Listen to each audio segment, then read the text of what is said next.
So, welcome to all of you in this fourth lecture of metal cutting. Last time पे हम लोगों ने tool designation system के different elements like back rake angle, side rake angle, and clearance angle, side clearance angle, and relief angle, sorry end cutting edge angle, side cutting edge angle, nose radius, इन सब के जो effect थे machining analysis पर वो किस तरीके से पड़ रहे थे उसके बारे में स्टडी किया था। कटिंग एज एंगल हमारे वर्कपीस की सरफेस रफनेस को साथ में रिलेशन ड्राइव करते हैं, उनके साथ में रिलेशन रखते हैं, जो कि आप लोगों ने पढ़ा था R D equals to F upon 10 C S plus cot C E. ये हमारे पास में रिलेशनशिप थी। इसके थ्रू हम लोगों ने ये देखा था कि एंड कटिंग एज एंगल और side cutting edge angle workpiece की सरफेस रफनेस के ऊपर इफेक्ट डाल रहे थे। उसी तरीके से हमने देखा था कि नोज रेडियस, जो कि जिसको हमने स्मॉल आर से रिप्रेजेंट करते थे, उसका रिलेशनशिप सरफेस रफनेस के साथ में, वर्कपीस की सरफेस रफनेस के साथ में क्या था, that is R T equals to F square upon 8r। That means जितना हम नोज रेडियस को बढ़ाएंगे उतनी ही हमारी सरफेस रफनेस कम होगी। बट जब हम लोगों ने सरफेस रफनेस और नोज रेडियस के बीच में एक कर्व प्लॉट किया था तो हमने ये देखा था कि एक डेफिनेट लिमिट तक नोज रेडियस की वैल्यू को बढ़ाने पर सरफेस रफनेस हमारी जो होती है वो रिड्यूस होती है, बट एक डेफिनेट वैल्यू से ज्यादा अगर हम लोग बढ़ाते थे तो वहां पर कटिंग फोर्सेस और टूल कटिंग बढ़ने की वजह से जो हमारे वर्कपीस की सरफेस रफनेस होती थी वो कम होने के बजाय बढ़ने लगती थी। तो इसीलिए जब हमने उस कर्व में देखा था कि जो ऑप्टिमाइज वैल्यू है किसी भी कटिंग टूल के लिए नोज रेडियस की, that is lie in the range of 0.2 mm to 1.2 mm। तो ये तो हम लोगों ने लास्ट क्लास की बात की। आज हम लोग मेटल कटिंग मैकेनिज्म के बारे में बात करेंगे, ठीक है। तो today we discuss about metal cutting mechanism, metal cutting mechanism, ठीक है। तो मेटल कटिंग मैकेनिज्म में अगर हम लोग डिस्कस कर रहे हैं तो यहाँ पे कई सारे इंपॉर्टेंट टर्म्स होंगे, ठीक है। मटेरियल किस तरीके से हमारा रिमूव हो रहा है और किस टाइप के, कितनी तरह के वहां पर चिप फॉर्मेशन होंगे, ठीक है, इसके बारे में। और वो चिप फॉर्मेशन वैसे ही क्यों हो रहे हैं, जैसे कि मानते तौर पर मैं आपको बता दूं कि आप लोगों ने फर्स्ट ईयर में वर्कशॉप में भी इस चीज को पढ़ा था कि अगर हम लोग किसी डक्टाइल मटेरियल पर मशीनिंग ऑपरेशन करते हैं तो हमें कॉन्टिन्यूस टाइप की चिप फॉर्मेशन होता है, और किसी ब्रिटल मटेरियल पर अगर हम लोग मशीनिंग करते हैं तो वहां पर हमें डिसकॉन्टिन्यूस टाइप की चिप फॉर्मेशन होता है। लेकिन ये पूरी तरीके से बात सही नहीं है, ठीक है। हम डक्टाइल मटेरियल पर भी डिसकॉन्टिन्यूस टाइप की चिप फॉर्मेशन कर सकते हैं। तो ये तो आगे की बात होगी कि डक्टाइल मटेरियल पर हम किस तरीके से डिसकॉन्टिन्यूस टाइप की चिप फॉर्मेशन करेंगे। पहली बात तो ये है कि जो आपने फर्स्ट ईयर में पढ़ा हुआ है कि डक्टाइल मटेरियल पे हमारे कॉन्टिन्यूस टाइप के चिप फॉर्मेशन होते हैं, तो वो ही क्यों होते हैं, डिसकॉन्टिन्यूस क्यों नहीं होते, जो कि एक जनरल बात है। या ये कॉन्टिन्यूस चिप कैसे बन रहे हैं और ये डिसकॉन्टिन्यूस चिप ब्रिटल मटेरियल में कैसे बन रहा है, इसके पीछे की फिजिक्स क्या है, उसको हम लोग आज इस क्लास में इसके बारे में डिस्कस करेंगे, ठीक है। तो मैं सबसे पहले एक फिगर बना रहा हूं, उसको आप ध्यान से समझिएगा, ठीक है। ये जो फिगर है ये टूल और वर्कपीस के बीच का है, ठीक है। उनके जो है जॉइंट असेंबली को ये रिप्रेजेंट कर रहा है, ठीक है। कुछ हमारे पास में इसको अगर हम ड्रॉ कर रहे हैं तो ये हमारे पास में टूल की नोज हो जाएगी,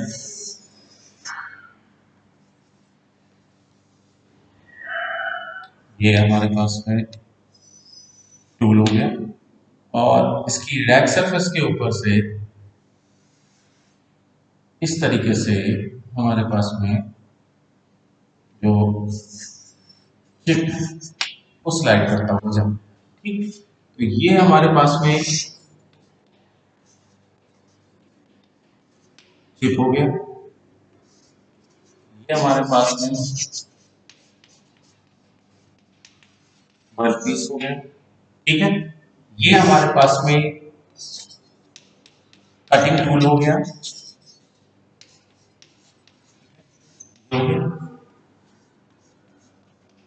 ये जो होता है ये अनकट चिप थिकनेस होती है, अनकट चिप थिकनेस होती है। ठीक है, इस तरीके का हमारे पास में ये एक टूल वर्कपीस कॉम्बिनेशन बन रहा है। ठीक है, ये हमारे पास में इसको थोड़ा सा अगर आप चाहो तो और भी फाइन बना देते हैं।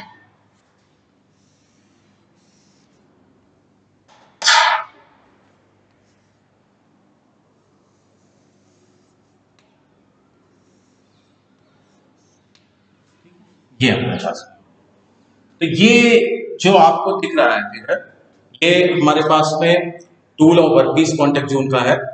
ये हमारे पास में जो ये वाली सरफेस है, यहाँ पर जाके ये जो आपको दिख रही है, ये टूल की नोज है।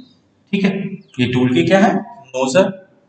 ये जो चिप है, ये टूल की इस सरफेस के ऊपर स्लाइड करता हुआ जा रहा है। तो ये जो सरफेस है टूल की, ये वाली जो एज सरफेस है, that is called as drag surface. ये जो हमारे पास है ड्रैग सरफेस, टूल की ये वाली सरफेस जिसके अलोंग चिप हमारा स्लाइड करता हुआ मूव करता है, वो हमारी क्या कहलाती है, ड्रैग सरफेस। ये ड्रैग सरफेस है। ये हमारे पास में flank surface, this is flank surface. Okay, इतने जगह पर जो है मटेरियल हमारा रिमूव हो चुका है अभी, और यहाँ पर होना बाकी। ठीक, तो देखिए होता क्या है, जब आप मटेरियल को रिमूव कर रहे हैं किससे, इस कटिंग टूल के थ्रू। ये फिगर मैंने 2 डायमेंशन में बनाया है।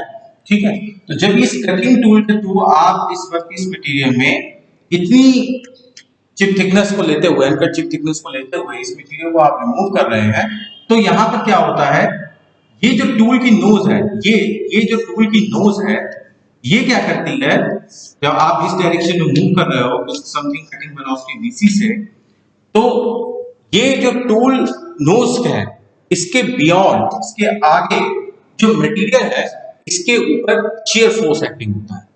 ठीक है, ये जो टूल नोज होती है, ये आपने कटिंग फोर्सेस लगाए इस टूल के थ्रू वर्कपीस पर, तो जब ये कटिंग फोर्सेस आप इस टूल के थ्रू इस वर्कपीस के ऊपर लगाएंगे, तो ये जो टूल की जो नोज है, इसके बियॉन्ड जो ये वर्कपीस है, यहाँ पर डिफॉर्मेशन होता है। तो ये डिफॉर्मेशन किसकी वजह से हो रहा है, ये डिफॉर्मेशन क्या हो रहा है, ये टूल की नोज इस वर्कपीस के ऊपर, देखिए इस लेयर पर यहाँ पे क्या कर रही है, शियर फोर्स लगा रही है। अब इस शियर फोर्स के लगने की वजह से यहाँ पर मटेरियल में क्या होंगे, शियर स्ट्रेस डेवलप हो जाएंगे। ठीक है, इस मटेरियल के अंदर क्या होंगे, शियर स्ट्रेस डेवलप हो जाएंगे, और ये शियर स्ट्रेस डेवलप करके मटेरियल को डिफॉर्म करेंगे। ठीक है, अब मटेरियल हमारा जो है, कब मशीनिंग उसमें हो पाएगी, मटेरियल में मशीनिंग तभी हो पाएगी जब फ्रैक्चर ऑफ मटेरियल, और फ्रैक्चर ऑफ मटेरियल होने के लिए क्या कंडीशन है, आपको मैंने बताया था कि स्ट्रेस स्ट्रेन डायग्राम में अगर हम जब मटेरियल की अल्टीमेट स्ट्रेंथ के बियॉन्ड स्ट्रेसेस को ऑफर करते हैं, तभी हमारा क्या होता है, फ्रैक्चर आता है।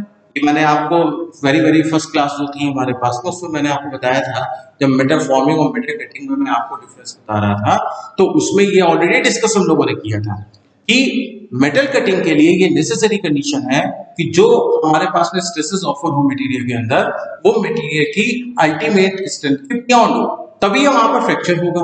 तो जो ये टूल नोज रेडियस के बियॉन्ड इस मटेरियल के ऊपर शियर स्ट्रेसेस ऑफर हो रहे होते हैं, वो शियर स्ट्रेसेस की वैल्यू जो मशीनिंग के दौरान शियर स्ट्रेसेस ऑफर हो रहे हैं उस वर्कपीस पे, इसकी वैल्यू क्या होनी चाहिए, ग्रेटर देन और इक्वल टू क्या होनी चाहिए, मटेरियल की अल्टीमेट स्ट्रेंथ, तभी हमारा मशीनिंग ऑपरेशन हो पाएगा।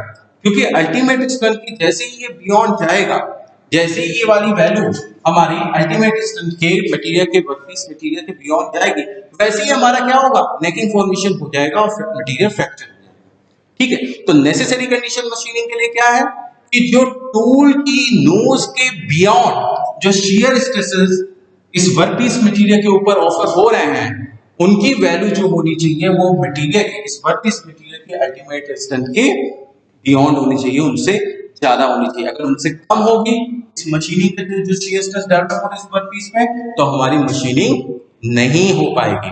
ठीक है, ये बात यहाँ तक इस वजह से सबको समझ में आ गई होगी कि मशीनिंग के लिए नेसेसरी कंडीशन क्या है कि मटेरियल के अंदर जो शियर स्ट्रेस डेवलप हो रहे हैं to this cutting tool, that value must be greater than in compare to workpiece material ultimate strength. ठीक है, this is the single possible case only for this machining operation. इसी single possible case में ही machining operation हो पाएगा, ठीक है, metal cutting हो पाएगा। अब देखिए क्या होगा, जब ये शियर स्ट्रेस यहाँ पर डेवलप हो रहे होंगे तो वो किसी प्लेन के बियॉन्ड ही तो हो रहे होंगे डेवलप, है ना। उसी प्लेन के अबाउट आपका क्या होगा, मटेरियल में प्लास्टिक डिफॉर्मेशन हो रहा है। तो आप देखिए यहाँ पे एक प्लेन बन रहा है, ये ध्यान से देखिए, देखिए टूल की ये नोज है, इस टूल नोज की वजह से यहाँ पर वर्कपीस के ऊपर क्या होगा, शियर स्ट्रेस डेवलप होगा। शियर स्ट्रेस डेवलप होगा तो यहाँ पर क्या होगा, इस प्लेन के अबाउट ये मटेरियल क्या होगा, प्लास्टिक डिफॉर्मेशन करता हुआ निकलेगा। तो ये जो ये प्लेन है, ये प्लेन हमारा क्या कहलाता है, ये प्लेन ही हमारा कहलाता है शियर प्लेन, ठीक है। इसी शियर प्लेन के अबाउट हमारा क्या हो रहा है, मटेरियल रिमूव हो रहा है, ठीक है। तो ये प्लेन हमारा क्या हुआ, this is called as shear plane. इसी शियर प्लेन के अबाउट हमारा क्या हो रहा है, प्लास्टिक डिफॉर्मेशन ऑफ मटेरियल हो रहा है। और आप देखिए साफ दिख रहा है, इसी प्लेन के अबाउट ये टूल इस तरीके से मूव करेगा, यहाँ पर शियर फोर्स लगा, और इसी के अबाउट आप देखिए डायरेक्ट सरफेस के अबाउट जो चिप बन रहा है, जहां पर मटेरियल कट होकर इसके ऊपर से जा रहा है, वो किधर के प्लॉट है, इसी शियर प्लेन के से निकलता हुआ जा रहा है, ठीक है। क्लियर हो रही बात कि नहीं, शियर प्लेन समझ में आया, shear force I think clear हो गया होगा। ये टूल जो यहाँ पर लगा रहा है फोर्स नोज के बियॉन्ड, वहां पर शियर फोर्स लगेंगे उस वर्कपीस के ऊपर, जिसकी वजह से शियर स्ट्रेस डेवलप होंगे वर्कपीस मटेरियल में, और वो शियर स्ट्रेस जो डेवलप होनी चाहिए दैट मस्ट बी ग्रेटर है in compare to ultimate strength of workpiece, और तभी हमारा पास क्या हो पाएगा, मेटल कटिंग ऑपरेशन हो पाएगा। और ये जो प्लेन है जिसके अबाउट ये पूरा ऑपरेशन हो रहा है, वो प्लेन हमारा क्या कहलाएगा, शियर। आई थिंक यहां तक सबको क्लियर हो गया होगा, ठीक है। तो कंडीशन क्या है, जब हमारे पास में आप पहले स्टार्टिंग में फोर्स लगा रहे हो, ठीक है, ये फोर्स धीरे धीरे आप बढ़ाते जाओगे, और जब ये फोर्स बढ़ेगा तो ऑब्वियस सी बात है शियर स्ट्रेस भी बढ़ेगा, और जब ये शियर स्ट्रेस की वैल्यू मटेरियल के अल्टीमेट स्ट्रेंथ से ज्यादा हो जाएगी तो हमारे पास में क्या होगा, मटेरियल डिफॉर्म करेगा, ठीक है। जब मटेरियल डिफॉर्म कर रहा है तो उस कंडीशन में हमारे पास में कौन कौन से केसेस हो सकते हैं, तब हमको ध्यान रखना पड़ेगा जो ये चिप बन रहा है ये किस टाइप का चिप बनेगा, ठीक है। मटेरियल डिफॉर्म होके इस चिप के फॉर्म में मटेरियल कट होगा, तो ये मटेरियल जो कट हो रहा है वो किस तरीके का होगा, अब हमको ये ध्यान में रखना पड़ेगा, ठीक है। तो ये मटेरियल कैसे कट होकर अलग होगा, इसकी मैकेनिज्म का होगा ध्यान दें, तो हमको ये देखना पड़ेगा कि ये वर्कपीस कैसा है, ये वर्कपीस डक्टाइल है या ये वर्कपीस ब्रिटल है, ठीक है। अब हम लोग को ये चीज चेक करनी पड़ेगी कि वर्कपीस जो हमारा है वो डक्टाइल है कि वर्कपीस हमारा ब्रिटल मटेरियल है, ठीक है, क्योंकि उसी के ऊपर ये डिपेंड करेगा कि ये जो ये आपका कट के होके जा रहा है, ये जो चिप है ये जो है किस नेचर का होगा, ये कॉन्टिन्यूअस होगा कि डिसकॉन्टिन्यूअस होगा, ठीक है। तो सबसे पहले हम लोग ये केस लेते हैं कि शियर प्लेन के अलोंग जो ये चिप हमारा बैक सरफेस से स्लाइड होता हुआ जा रहा है वो हमारा क्या है, डक्टाइल। अगर हमने कोई डक्टाइल मटेरियल ले लिया, ठीक है, और उस पे हम लोग ये मशीनिंग ऑपरेशन कर रहे हैं, तो डक्टाइल अगर हमारे पास में वर्कपीस है तो उस कंडीशन में क्या होगा, आपको पता है मैंने स्टार्टिंग क्लास में आपको बताया था, जब स्ट्रेस स्ट्रेन डायग्राम किसी डक्टाइल मटेरियल का बनाया था और उसको बताया था कि वहां पर एक प्रॉपर्टी होती थी मटेरियल की टफनेस। टफनेस क्या होती थी, energy absorb by the material up to its fracture point. Fracture point तक कोई भी मटेरियल जितनी एनर्जी को अब्सॉर्ब करता है that is called as toughness. तो इसका मतलब क्या हुआ कि किसी भी मटेरियल को कट करने के लिए, किसी भी मटेरियल को रिमूव करने के लिए भी जो एनर्जी हम लोग को देनी पड़ेगी वो एनर्जी उस मटेरियल की टफनेस के बराबर होनी चाहिए या उससे ज्यादा होनी चाहिए, ठीक है।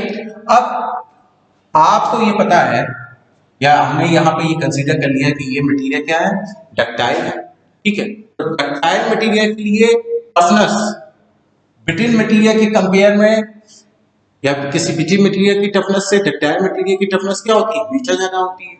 क्यों? क्योंकि जब आपने स्ट्रेस स्ट्रेन डायग्राम बनाया था मैंने फर्स्ट क्लास में दोनों का, तो आपने देखा था कि area under curve in ductile material वो क्या आ रहा था, ज्यादा आ रहा था in compare to brittle material, क्योंकि ब्रिटल मटेरियल में तो हमारा प्लास्टिक डिफॉर्मेशन होता ही नहीं था, बहुत छोटा सा होता था, जबकि डक्टाइल मटेरियल में इलास्टिक लिमिट पॉइंट के बाद फ्रैक्चर पॉइंट तक पहुंचने में एक लंबा चौड़ा रीजन आता था। तो ये जो लंबा चौड़ा रीजन आ रहा था ये ओवरऑल एरिया को स्ट्रेस स्ट्रेन डायग्राम के बड़ा कर देता था। इसी वजह से उसमें टफनेस क्या होती थी, ज्यादा होती थी।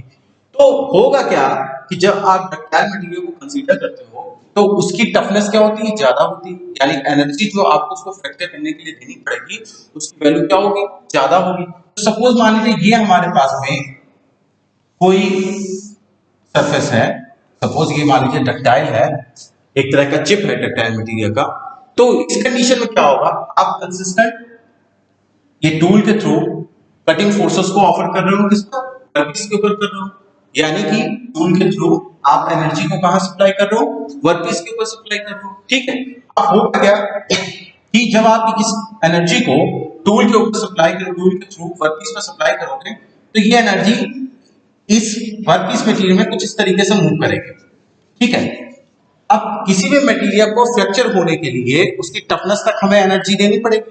मान लीजिए टफनेस का रीजन, टफनेस का एनर्जी लेवल ये है, ठीक है, टफनेस का एनर्जी लेवल क्या है, यहाँ है, यानी जब ये एनर्जी यहाँ तक पहुंचेगी तभी मटेरियल क्या होगा, कट होगा, यानी तभी ये मटेरियल की जो ये चिप की तरह खिंचता चला जा रहा है मटेरियल, ये तभी कट होगा जब वो उसकी टफनेस के बराबर होगा।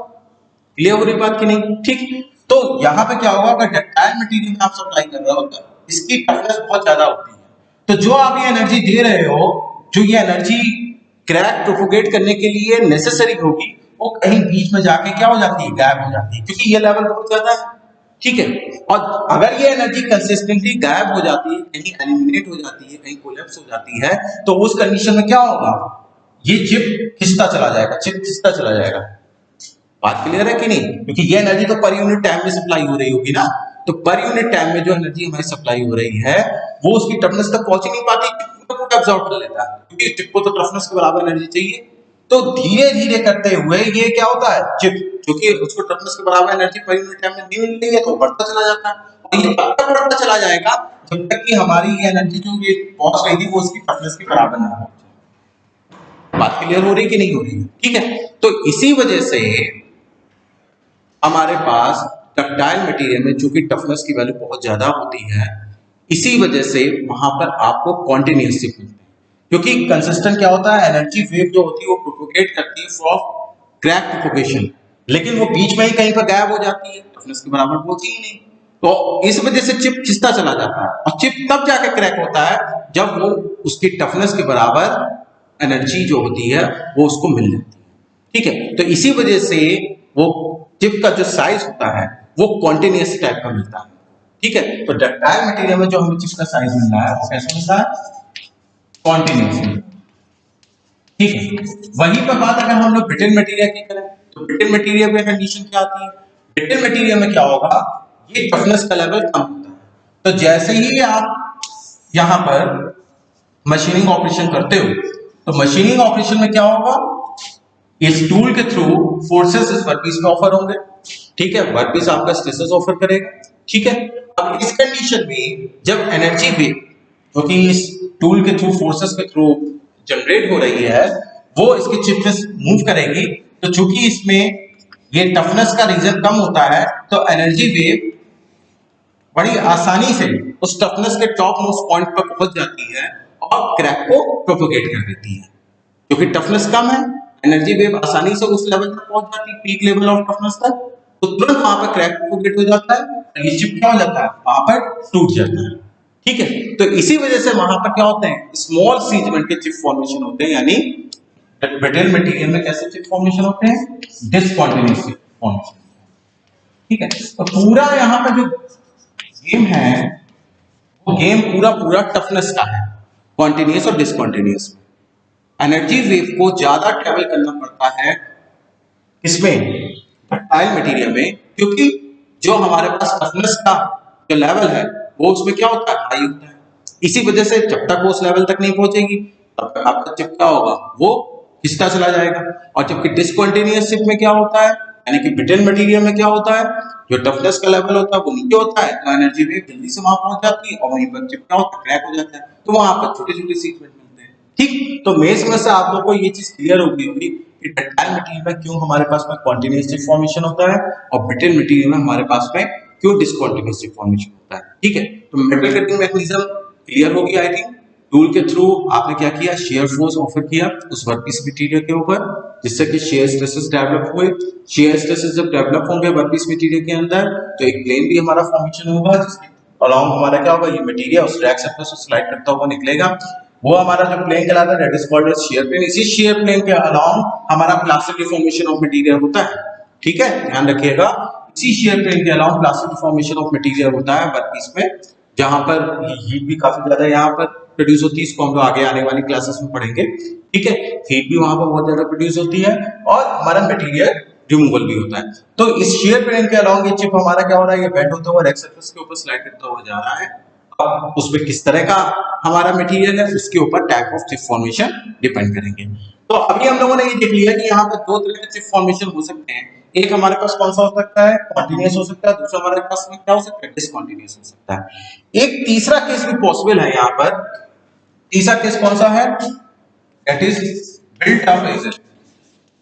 Built up edges, built up edges formation, जिसको शॉर्ट में हम लोग बोलते हैं BUE। ठीक है, बिल्ट अप एजेस फॉर्मेशन, इसे शॉर्ट में हम लोग बोलते हैं BUE। ये मैं आपको बता रहा हूं, जो इधर लिखे हुए हैं ये types of chip, types of, ठीक है, ये जो इधर लिखे हुए हैं ये टाइप्स ऑफ चिप्स हैं। इसमें फर्स्ट वन कॉन्टिन्यूअस है, सेकंड वन डिसकंटीन्यूअस है एंड थर्ड वन BUE यानी बिल्ट अप एज फॉर्मेशन। ठीक है, अब ये आपका बिल्ट अप एज फॉर्मेशन कहां पर होता है, उसको हम लोग समझते हैं। देखिए बिल्ट अप एज क्या होता है, ये जो हमारे पास में चिप है, ठीक है, ये चिप इस रैक सरफेस के अलोंग स्लाइड करता हुआ जा रहा है। ठीक है, तो जब ये रैक सरफेस के अलोंग स्लाइड करता हुआ इस तरीके से मूव करेगा, तो उस कंडीशन में क्या होगा, इन दोनों के बीच में जो कांटेक्ट है वहां पर होता है फ्रिक्शन, और उस फ्रिक्शन की वजह से यहां पर क्या होती है, हीट जनरेट होती है। भाई कंसिस्टेंट चिप क्या होगा, उस रैक सरफेस से स्लाइड करता हुआ जाएगा, तो क्या होगा वहां पर फ्रिक्शनल कांटेक्ट होने की वजह से between chip and tool rack surface, यहां पर क्या होगा, यहां पर हीट जनरेट होगी। ठीक है, अब हीट जनरेट हो रही है तो ऑब्वियसली बात है वहां पर इस केस में क्या होगा, टेंपरेचर भी बढ़ेगा। अब जब टेंपरेचर बढ़ेगा तो इस चिप के, जो चिप है बना हुआ, इस चिप के जो माइक्रो पार्टिकल्स होते हैं, जो माइक्रो लेवल के जो इसके जो चिप होंगे, उसी ये पेरेंट चिप से निकलते हैं, वो क्या होते हैं, हाई टेंपरेचर जनरेट होने की वजह से इसी टूल सरफेस के ऊपर एडहेयर्ड हो जाते हैं या वेल्ड हो जाते हैं। ठीक है, एडहेयर्ड हो जाते हैं या वेल्ड हो जाते हैं। बात क्लियर हो रही है कि नहीं? टूल के स्लाइडिंग करने की वजह से, फ्रिक्शनल कांटेक्ट होने की वजह से rack surface between rack surface and this tool cutting chip, ठीक है, तो यहाँ पर क्या होगा कि जो इस चिप के कुछ माइक्रो लेवल के जो पार्टिकल्स होंगे वो क्या होंगे, इस रैक सरफेस के ऊपर हाई टेम्परेचर को, हाई एनर्जी को लेके वो इसके ऊपर एडहर्ड या वेल्ड हो जाते हैं। ठीक है, अब अगर ये माइक्रो चिप पार्टिकल जब इस टूल की रैक सरफेस पर वेल्ड हो जाते हैं, तो इस तरह का जो कंडीशन होती है that is called as built up edge, built up edge BUE, यानी इस तरह की पूरी कोटिंग हो जाती है माइक्रोचिप्स की टूल की इस रैक सरफेस के ऊपर। क्लियर हो रही बात? ठीक है, टूल की इस रैक सरफेस के ऊपर एक तरह की पूरी माइक्रोचिप्स की क्या हो जाती है, पूरी एक लेयर फॉर्म हो जाती है। अब आप कहेंगे सर ये भी मैंने एक टाइप का चिप फॉर्मेशन ही बताया है, ये होता कब है? देखिए ये जनरली तभी होता है जिस कंडीशन में आपका क्या हो, इस चिप और वर्कपीस की टूल रैक सरफेस के बीच में ज्यादा डायरेक्ट कांटेक्ट है। बात फिर से सुनिएगा, ये बिल्ट अप एज फॉर्मेशन कहां पर होंगे, जब टूल की रैक सरफेस और इस चिप के बीच में ज्यादा टाइम तक कांटेक्ट रहे। और ज्यादा टाइम तक कांटेक्ट कब रहेगा, जिसमें ज्यादा लंबे सीगमेंट वाले चिप हो।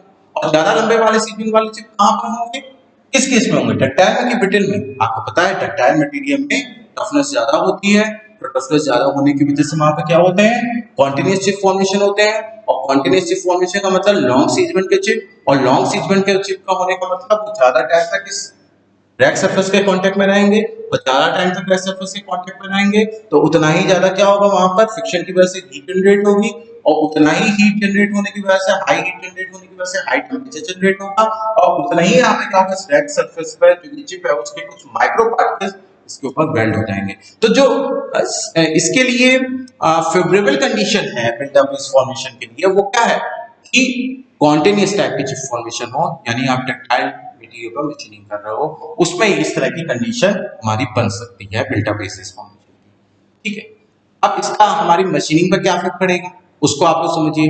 बिल्डअप बेसिस फॉर्मेशन का हमारी मशीनिंग पर क्या इफेक्ट पड़ेगा, तो ध्यान से समझिएगा।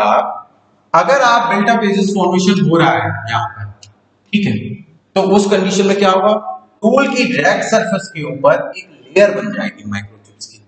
टूल की डायरेक्ट सरफेस के ऊपर एक लेयर माइक्रोचिप्स की बन जाएगी। अब उससे क्या होगा, इफेक्ट क्या पड़ेगा, देखिए अगर टूल की इस सरफेस के ऊपर एक लेयर पड़ गई तो क्या होगा, टूल की परफॉर्मेंस तो डाउन हो जाएगी ना भाई। टूल की डायरेक्ट सरफेस के ऊपर अगर लेयर आ गई तो क्या होगा, टूल की परफॉर्मेंस डाउन हो जाएगी। अब आपको क्या करना पड़ेगा, और भी ज्यादा फोर्सेस लगाने पड़ेंगे मटेरियल को कट करने के लिए, क्योंकि टूल की लेयर के ऊपर, टूल की डायरेक्ट सरफेस के ऊपर तो एक लेयर बन गई है चिप की। तो आपको अब मशीनिंग करने के लिए क्या करना पड़ेगा, ज्यादा फोर्स लगाना पड़ेगा टूल के थ्रू। अब जब ज्यादा फोर्स आप लगाओगे, यानी कि कटिंग फोर्सेस की value in case of BUE buildup base formation, इसको शॉर्ट में बीयूई बोलते हैं, उसमें क्या होता है, कटिंग फोर्सेस की वैल्यू ज्यादा लगानी पड़ती है। ठीक है, अगर ये आपके बीयूई बन गए टूल पर, आपके कटिंग फोर्सेस की वैल्यू क्या हो जाएगी, इंक्रीज हो जाएगी। ठीक है, अब आपको सेम वर्कपीस पर मशीनिंग करने के लिए ज्यादा कटिंग फोर्सेस लगाने पड़ेंगे। अब जब ज्यादा कटिंग फोर्सेस लगाने पड़ेंगे तो जो पावर कंजम्पशन हो रहा होगा उसकी वैल्यू भी क्या हो जाएगी, वो भी हाई हो जाएगी। तो आप ये लिखोगे कि पावर कंजम्पशन जो हो रहा है, पावर कंजम्पशन जो होगा, ठीक है, उसकी वैल्यू भी क्या हो गई हमारे पास में, वो भी वैल्यू हाई हो गई, पावर कंजम्पशन की वैल्यू भी बढ़ गई। ठीक है, कटिंग फोर्सेस की वैल्यू बढ़ी, पावर कंजम्पशन की वैल्यू बढ़ी, बट एक चीज ये तो हमारे लिए देखिए डिजायर नहीं है, ये दोनों इफेक्ट हमारे लिए डिजाइन नहीं है। हम तो चाहते हैं कि मिनिमम कटिंग फोर्सेस लगा के कम से कम पावर कंजम्पशन में हमारा वर्कपीस क्या हो जाए, वो कट हो जाए। लेकिन इस कंडीशन में देखिए आपके क्या हो रहा है, ये दोनों तो ऑड इफेक्ट दिख रहे हैं, बट एक इवन इफेक्ट होता है, एक हमारे फेवर का इफेक्ट होता है। वो क्या होता है, देखिए टूल की इस रैक सरफेस के ऊपर एक लेयर बन गई, टूल की रैक सरफेस के ऊपर एक ये जो चिप की जो है माइक्रोचिप्स की एक लेयर बन गई, तो क्या अब रैक सरफेस इरोड होगी, क्या अब रैक सरफेस पर किसी तरह का कोई इरोजन होगा, अब इरोजन नहीं हो पाएगा, क्योंकि वो एक तरह की प्रोटेक्टिंग लेयर बन गई। तो अब अगर इरोजन नहीं होगा तो टूल डिफॉर्म नहीं करेगा, और अगर टूल नहीं डिफॉर्म करेगा तो टूल की लाइफ क्या हो जाएगी, वो बढ़ जाएगी। तो एक चीज ध्यान रखिएगा, ऊपर के दो इफेक्ट तो हमारे पास में क्या है, वो ऑड इफेक्ट है, कटिंग फोर्सेस हमें बढ़ाने पड़ेंगे मटेरियल को कट करने के लिए, जिसकी वजह से पावर कंजम्पशन भी बढ़ जाएगा हमारा मशीनिंग ऑपरेशन में। बट जो टूल लाइफ है वो हमारी हाई हो जाएगी। ये हमारे लिए क्या है, ये हमारे लिए फेवरेबल कंडीशन है। क्यों, क्योंकि आपने क्या किया, उसके ऊपर प्रोटेक्टिंग लेयर एक तरह की बन गई जो कि टूल की रैक सरफेस को डैमेज होने से क्या करेगी, रोकेगी। तो यहाँ पर क्या हो गया, मशीनिंग ऑपरेशन में हमने देख लिया कि थ्री टाइप्स के चिप फॉर्मेशन हो सकते हैं। कौन कौन से हो सकते हैं, एक कॉन्टिन्यूस हो सकता है, दूसरा हमारे पास डिसकॉन्टिन्यूस हो सकता है, और थर्ड वन हमारे पास क्या हो सकता है, बिल्ट अप बेस फॉर्मेशन हो सकता है। बिल्ट अप बेस फॉर्मेशन का हमारे मशीनिंग पर क्या इफेक्ट पड़ेगा, बिल्ट अप बेस फॉर्मेशन का हमारे मशीनिंग पर ये इफेक्ट पड़ेगा कि कटिंग फोर्सेस हमारे बढ़ जाएंगे, पावर कंजम्पशन की वैल्यू हमारी बढ़ जाएगी, और जो इवन इफेक्ट है जो हमारे फेवरेबल है वो क्या है, टूल की लाइफ बढ़ जाएगी। ये क्यों इफेक्ट पड़ रहे हैं, ये मैंने आपको अभी बता दिया। कई बार लोग कंफ्यूज हो जाते हैं कि बिल्ड अप बेस फॉर्मेशन से हमेशा नुकसान ही है, एक प्लस पॉइंट है लेकिन दो चीजें हमारी क्या है, वो लॉस। तो अब कंडीशन क्या है, ऑब्वियस सी बात है, हम ये चाहेंगे कि बिल्ड अप बेस फॉर्मेशन ना हो, क्योंकि कटिंग फ्लो ठीक है टूल लाइफ बढ़ाती, बट अगर हमारी सेटिस्फैक्टरी हमें आउटपुट ही नहीं मिलेगा तो हम टूल लाइफ बढ़ा के क्या करेंगे। ठीक है, तो हमारे पास में ये कंडीशन वो कौन कौन सी होंगी जिसमें कि हमारे ये बिल्ड अप बेस फॉर्मेशन ना हो, वो अब हमें देखना पड़ेगा। तो अब आपको ध्यान से ही देखना पड़ेगा कि बिल्ड अप बेस फॉर्मेशन हम चाहते हैं कि वो ना हो, हम उसको अवॉइड करना चाहते हैं। तो बिल्ड अप बेस फॉर्मेशन हो क्यों रहा था, वो अगर उन कंडीशंस पे हम फोकस करें कि जिनकी वजह से बिल्ड अप बेस फॉर्मेशन हो रहा था, उन्हीं कंडीशन को अगर हम लोग कंट्रोल कर लें तो ऑब्वियसली बात है फाइनल जो रिजल्ट आ रहा था बीयूई के फॉर्म में वो भी नहीं होगा। ठीक है, तो आप ध्यान से देखिए यहाँ पर बिल्ड अप बेस फॉर्मेशन क्यों हो रहा था, इसके क्या क्या रीजन थे। एक तो ये रीजन था इस टूल टूल का रैक सरफेस के साथ चिप का कांटेक्ट। ठीक है, टूल का जो है वो किसके साथ में कांटेक्ट, टूल का रैक सरफेस का चिप के साथ में कांटेक्ट। ठीक है, अब टूल का रैक सरफेस का कांटेक्ट चिप के साथ में आप मिनिमम कब कर सकते हैं, आपको ध्यान से याद करना पड़ेगा। मैंने लास्ट क्लास में आपको बताया था बैक रैक एंगल के बारे में। बैक रैक एंगल से मैंने बताया था कि जो कटिंग फोर्सेस होते हैं, बैक रैक एंगल की वैल्यू को पॉजिटिव डायरेक्शन में अगर आप बढ़ा रहे हैं तो हमारे पास जो कटिंग फोर्सेस होते थे वो रिड्यूस हो जाते थे। ये मैंने आपको बताया था थर्ड लेक्चर में, ठीक है, मेटल कटिंग के। जिन लोगों ने नहीं देखा तो वो थर्ड लेक्चर जरूर देख लेंगे, उसमें मैंने इस चीज को डिस्कस किया था। अब उस चीज का एप्लीकेशन यहाँ पर होने वाला, कैसे होने वाला है उसको समझिए। देखिए, अगर आप ये जो सरफेस है, एक ही मैं नॉर्मल ड्रॉ कर देता हूँ इस तरीके से, डॉटेड लाइन दिख रही है, या मैं एक दूसरा फिगर बना देता हूँ, यहाँ मैं फिगर बना दे रहा हूँ छोटा सा, उसमें अच्छे से समझ में आ जाएगा। ये हमारे पास में क्या हो जाएगा, वर्कपीस हो जाएगा।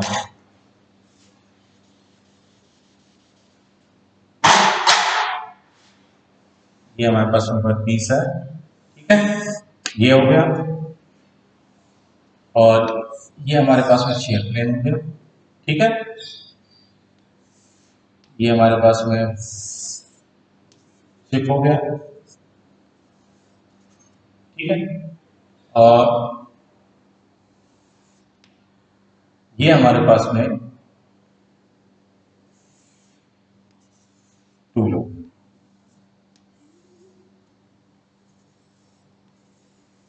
ठीक, ये है कुछ इस तरह। अब आप ध्यान से देखिएगा, इसमें ये मैंने नया बताया कि आपके पास कटिंग टूल है, कटिंग टूल है, ये चिप है, और ये वर्कपीस, ठीक। अब अगर आप यहां पर एक नॉर्मल डॉट,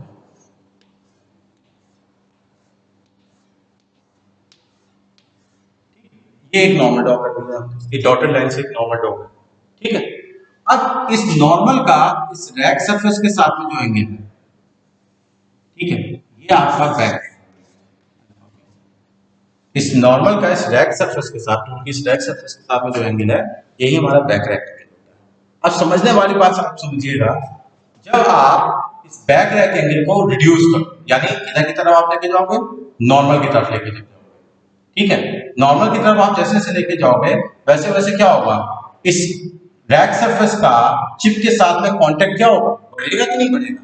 भाई ये नॉर्मल है, ये देख रहे हैं आप चिप है, ये चिप है, ठीक है, ये चिप जा रहा है। अब अगर आप ये टूल की एज को आप बढ़ाते जाओ, एंगल को आप कम करते जा रहे हो यहाँ पर, ठीक है, आप एंगल को ये कम करते जा रहे हो, नॉर्मल के क्लोज जाओगे, तो जैसे जैसे आप नॉर्मल के क्लोज जाओगे, इस सरफेस को उठा के आप नॉर्मल के क्लोज जाते जाओगे, वैसे वैसे क्या होगा, टूल की रैक सरफेस और चिप के बीच का कांटेक्ट क्या होगा, बढ़ेगा ना, ठीक है। आप जैसे उसकी ओर मूव करोगे, टूल की इस रैक सरफेस का इस चिप के साथ क्या होगा, कांटेक्ट बढ़ेगा, ठीक है। यानी देखिए, पॉजिटिव रैक एंगल बढ़ाने का मतलब क्या होता है, आप इस डायरेक्शन में मूव करो, क्लॉकवाइज डायरेक्शन, तो ये क्या हो रहा है, ये पॉजिटिव रैक एंगल हमारा क्या हो रहा है, इंक्रीज हो रहा है, ठीक है। और अगर आप नॉर्मल की तरफ आप बढ़ोगे तो क्या होगा, डिक्रीज कर रहा है। तो जितना आप रैक एंगल की वैल्यू को बढ़ाओगे, उतना हमारा क्या होगा, ये चिप और टूल के बीच का जो कांटेक्ट होता है वो क्या होता है, वो रिड्यूस होता जाता है, ठीक है। अब वो जो कांटेक्ट आप उसका कम कर रहे हो, वो चिप लोडिंग जो है वो रिड्यूस होती जाएगी, तो उस कंडीशन में क्या होगा, उस कंडीशन में जब कांटेक्ट और चिप लोडिंग आपकी कम हो रही है, तो ऑब्वियस सी बात है, वहां पर जो हीट जनरेट हो रही थी ड्यू टू कांटेक्ट, उसकी वैल्यू भी कुछ हद तक क्या होगी, वो कम होगी। और जब वो कम होगी, भाई वो हीट किसकी वजह से जनरेट हो रही थी, फ्रिक्शन की वजह से जनरेट हो रही थी, तो फ्रिक्शन की वजह से जो हीट जनरेट हो रही थी उसकी वैल्यू भी समथिंग हाउ कुछ वैल्यू कम हो जाएगी, पूरी तरह से तो एलिमिनेट नहीं होगी बट कम होगी। और जब वो वैल्यू कम होगी, एनर्जी की वैल्यू, हीट की वैल्यू कम होगी, तो उस कंडीशन में क्या होगा, जो टेम्परेचर उस जोन में बढ़ रहा था उसकी वैल्यू भी कम होगी। और जब टेम्परेचर की वैल्यू कम होगी तो ऑब्वियस सी बात है, जो पार्टिकल्स यहाँ पर वेल्डेड हो रहे थे और जो पार्टिकल वहां पर एडहेरेंट हो जा रहे थे, उनकी वैल्यू भी क्या होगी, जो उसकी क्वांटिटी थी वो भी क्या हो जाएगी, रिड्यूस हो जाएगी, या उसकी भी पॉसिबिलिटी जो बिल्ट अप एसिस फॉर्मेशन की है वो पॉसिबिलिटी भी क्या हो जाएगी, कम हो जाएगी। बात क्लियर हो रही है? तो पहला चीज तो ये है कि आप फ्लूइड ज्योमेट्री के थ्रू, देखिए ध्यान रखिएगा मैंने क्या बताया, वोल्टा बेस फॉर्मेशन को आप टूल ज्योमेट्री के थ्रू कंट्रोल कर सकते हैं। वोल्टा बेस फॉर्मेशन को टूल ज्योमेट्री के थ्रू कैसे कंट्रोल कर सकते हैं?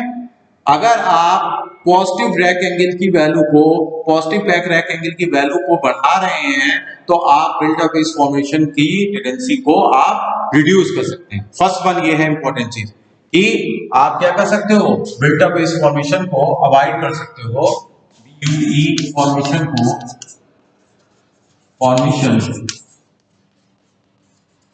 अवॉइड हो जाएगा, अवॉइड होगा।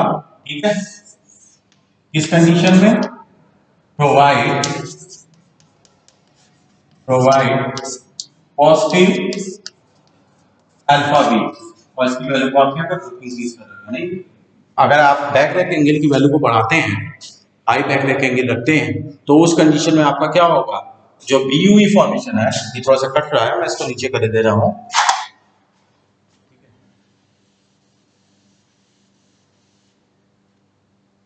बीयूई अवॉइड, ठीक है, बीयूई अवॉइड करने की कंडीशन ये है कि आप बैक रैक एंगल की वैल्यू को क्या करते हैं, आप बढ़ा दें। दूसरी कंडीशन क्या हो सकती है, और हम कैसे इसको अवॉइड कर सकते हैं? ठीक है, ठीक है, दूसरी कंडीशन ये हो सकती है बीयू को अवॉइड करने के लिए, आप cutting speed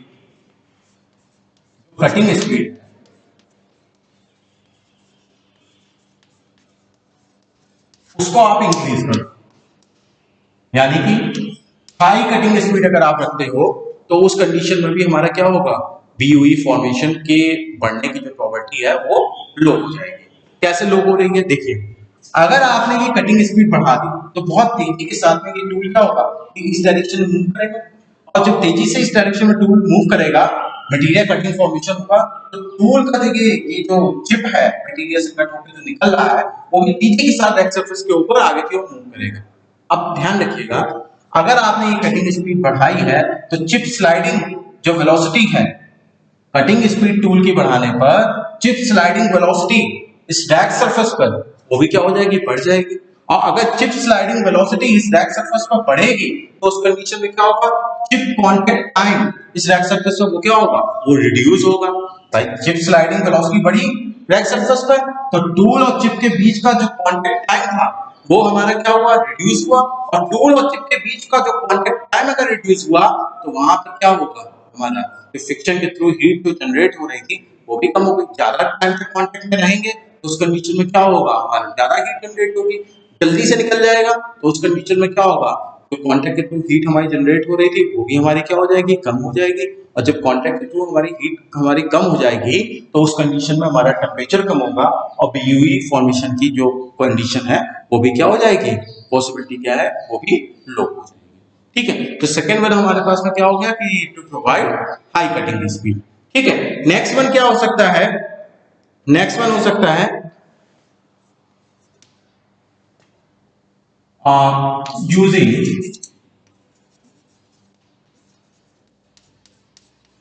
cutting fluid, using cutting fluid. ठीक है, अब यूजिंग कटिंग फ्लूइड की बात क्यों यहाँ पे की जा रही है, उस चीज को समझ लीजिए। देखिए अगर आप कटिंग फ्लूइड को ले रहे हो, कटिंग फ्लूइड का मतलब क्या हो गया, आपने देखा होगा जब मशीनिंग ऑपरेशन होता है तो टूल को ठंडा रखने के लिए हम लोग कूलेंट का यूज करते हैं। ठीक है, तो अगर आप यहाँ पर कूलेंट को यूज कर रहे हैं, इस बैक सरफेस के ऊपर कूलेंट को आप डाल रहे हैं, टूल के ऊपर कूलेंट को डाल रहे हैं, तो कूलेंट का बेसिकली काम क्या होता है, हीट को अपने अंदर एब्जॉर्ब करना।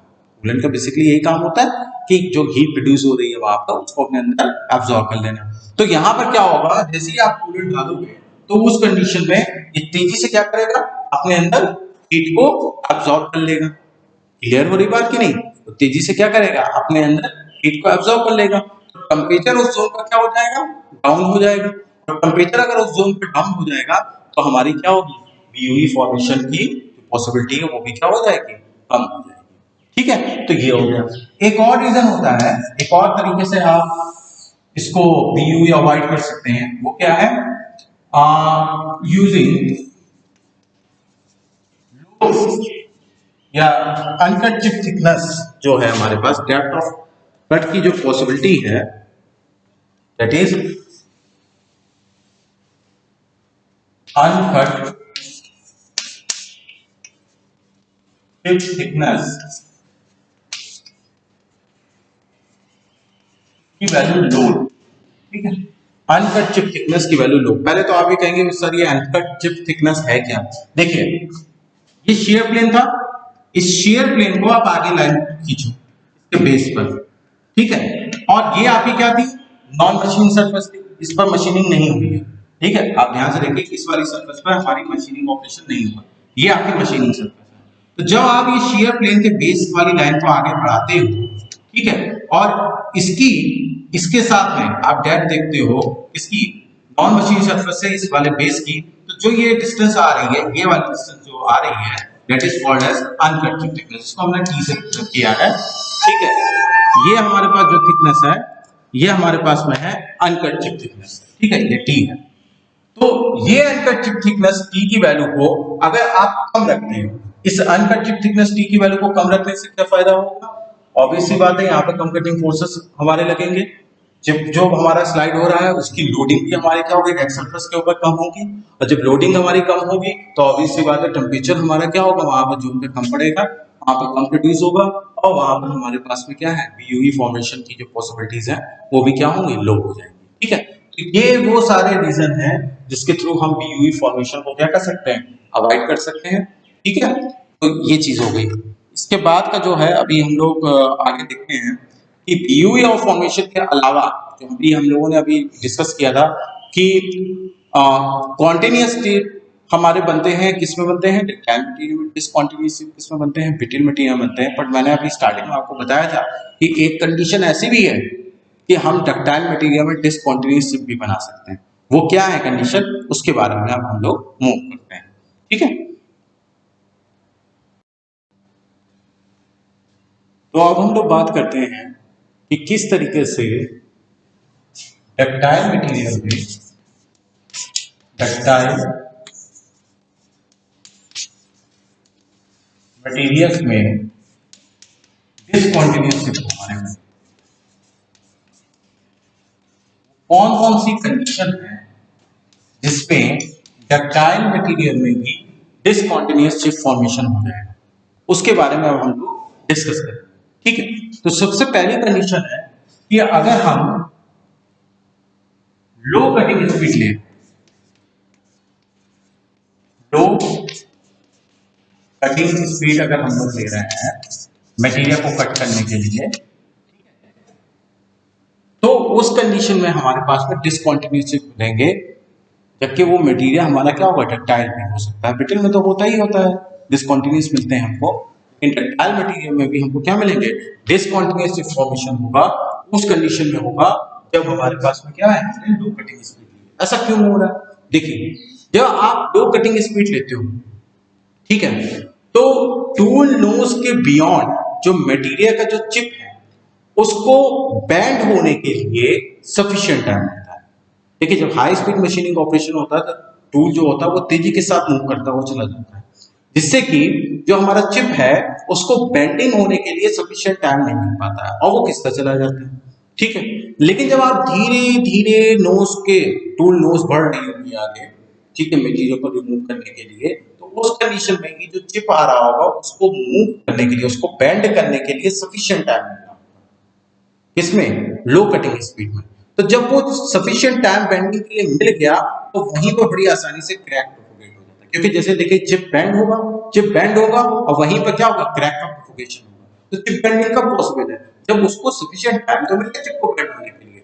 तो लो स्पीड मशीनिंग ऑपरेशन में चिप बेंडिंग होने के लिए, चिप की जो रेडियस है वो बेंड होने में ज्यादा टाइम उसको मिल जाता है, इसी वजह से क्या होता है, वहां पर सीजमेंट वहीं पर क्रैक प्रोपोगेट कर जाती है और चिप वहीं पर क्या हो जाता है, टूट जाता है। तो इसीलिए लो कटिंग स्पीड अगर आपने कंसीडर की हुई है डक्टाइल मटेरियल के ऊपर, तो आपको कैसा मिलेगा, डिसकंटीन्यूअस चिप मिलेगा। ये तो फर्स्ट कंडीशन हो गई, ठीक है। उसके अलावा क्या है, टूल ज्योमेट्री फिर से आ गया। अगर आप लो रैक एंगल लेंगे, आप क्या कर रहे हो, रैक एंगल की वैल्यू को स्मॉल रख रहे हैं, स्मॉल रैक एंगल है आपके पास, ठीक है, स्मॉल रैक एंगल आप कंसीडर कर रहे हो। अब आपको पता है लास्ट क्लास में जो डिस्कस कर चुके हैं, रैक एंगल की वैल्यू को जब आप कम रखते हो तो क्या होता है, कटिंग फोर्सेस बढ़ते हैं।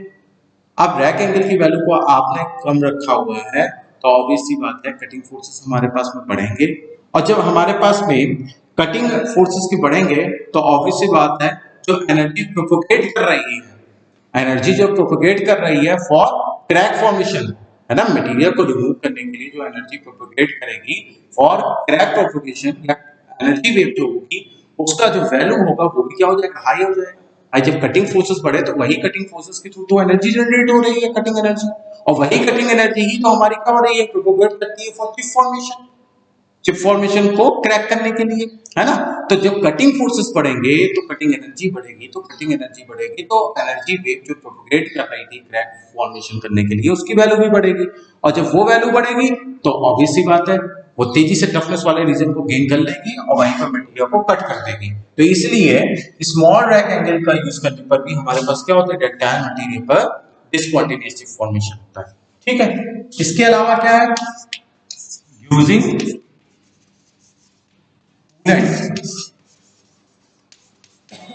in machining, using coolant in machining, using coolant in machining, इसका क्या रोल है उसको आप समझिए।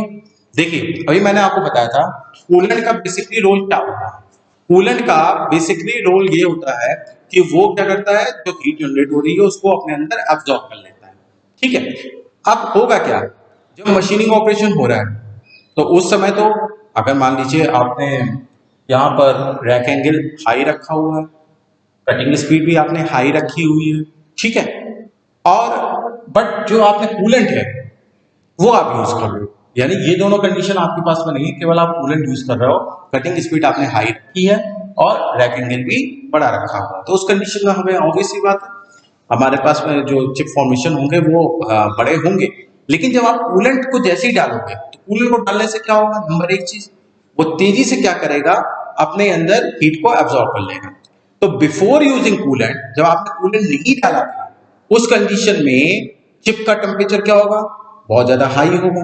क्यों, क्योंकि वहां पर टूल की रैक सरफेस और चिप के बीच में हाई हीट एनर्जी जनरेट हो रही थी, और वो हीट एनर्जी को गेन करके टूल के जो ये सॉरी मटेरियल का जो चिप है उसका टेम्परेचर बहुत ज्यादा हाई होगा, और जैसे ही आपने उसके ऊपर क्या कर दिया, कूलेंट को डाल दिया, तो कूलेंट को डालने से क्या होगा, तेजी से वहां पर टेम्परेचर क्या होगा चिप का, वो डाउन हो जाएगा। अब आपको पता है कि मेटल टेम्परेचर को गेन करके हाई टेम्परेचर पे क्या करते हैं, एक्सपेंशन करते हैं, और जब उनका मेटल का टेम्परेचर ड्रॉप होता है तो वो क्या करते हैं, कॉन्ट्रैक्शन करते हैं।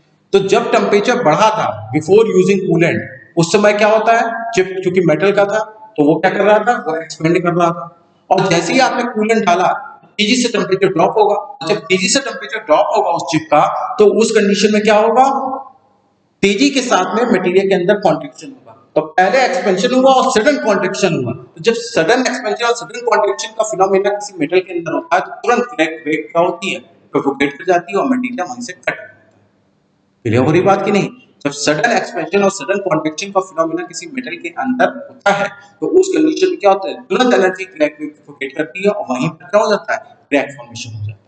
तो इस तरीके से वहां पर डक्टाइल मटेरियल के होने के बावजूद भी डिसकंटिन्यूअस चिप बनेगा जब आप कूलेंट का यूज करें। तो ये वो कंडीशन है जिसमें आपके क्या होंगे, डक्टाइल मटेरियल के बावजूद आपका डिसकंटिन्यूअस चिप बनेंगे, ठीक है। तो ये हम लोगों ने इसको डिस्कस कर लिया। तो अगर आप ध्यान से देखो तो अगर टाइप्स ऑफ चिप फॉर्मेशन आपसे पूछा जाए तो टाइप्स ऑफ चिप फॉर्मेशन को अगर आप डिसइंटीग्रेट करेंगे तो कुछ इस तरह का बनेगा, टाइप्स ऑफ चिप फॉर्मेशन, ठीक है, इन मेटल कटिंग मैं बता रहा हूं आपको, ठीक है। Types of chip formation in metal cutting कौन से बने, एक आपके पास में आएगा कॉन्टिन्यूअस, कॉन्टिन्यूअस टाइप, ठीक है। कॉन्टिन्यूअस टाइप में आपके पास में दो मिलेंगे, विद बीयूई, विद यूई, का कौन सा होगा without B U, without B U, ठीक है, with B U and without B U. और दूसरा हमारे पास में कौन सा होगा डिसकंटीन्यूअस टाइप, कॉन्टिन्यूअस टाइप, ठीक है। तो ये आपके जो है मैंने types of chip formation metal cutting पूरा डिस्कस कर लिया, उसके पीछे की क्या मैकेनिज्म है उसके बारे में भी मैंने आपको बता दिया, वो कौन कौन सी चीजें हैं जो कि इन चिप फॉर्मेशन के लिए रिस्पॉन्सिबल है और वो कौन कौन सी चीजें हैं जिनके थ्रू आप इस तरह के चिप फॉर्मेशन को आप अवॉइड कर सकते हो, उसके बारे में भी हम लोगों ने इसमें डिस्कस कर लिया, ठीक है। तो ये सारी चीजें हो गई। अब नेक्स्ट टर्न पे हम लोग मेथड ऑफ मशीनिंग के बारे में डिस्कस करेंगे, ठीक है। मेथड ऑफ मशीनिंग को भी हम लोग दो तरीके से डिस्कस कर सकते हैं, दो तरह के पार्ट में डिवाइड करते हैं, एक ऑर्थोगोनल मशीनिंग होती है, ऑब्लिक मशीनिंग होती है। तो किस तरीके से ये दोनों एक दूसरे से डिफरेंट है, एक दूसरे की क्या ब्यूटी है, एक दूसरे की क्या लिमिटेशन है इन दोनों प्रोसेस की, उसको हम लोग नेक्स्ट क्लास में डिस्कस करेंगे। Thank you very much.